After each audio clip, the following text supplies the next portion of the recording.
सावन वाईल बोल बम गूंजे, सावन वाईल बोल बम गूंजे।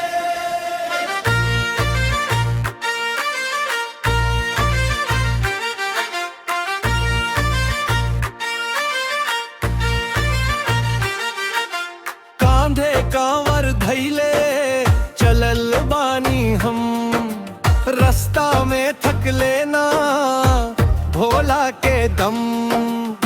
गेरुआ रंग चोली मनवा में जोश, जल चढ़ावे खातिर बढ़ल बानी रो। हर हर महादेव जयकारा भारी, दिल में जगल बा भक्ति की लहर सारी। डगरिया लम्हर पर हिम्मत आई,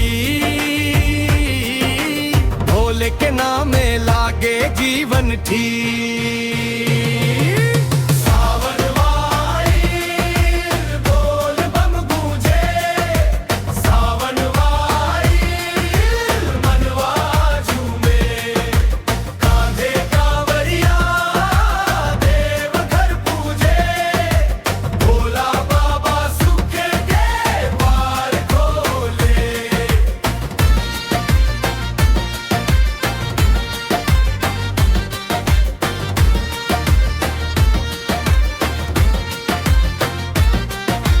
भोर से चले ले संगी सब साथे, मस्त मलंग मन राखे भोले हाथे।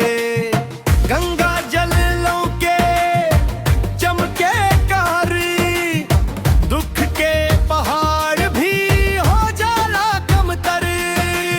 हर हर महादेव जयकारा भारी, माथा झुके ले हम प्रेम के पारी। धूपवा चढ़ावल मनवा पवित्र, भोले के दर पे सब कुछ सच्चा।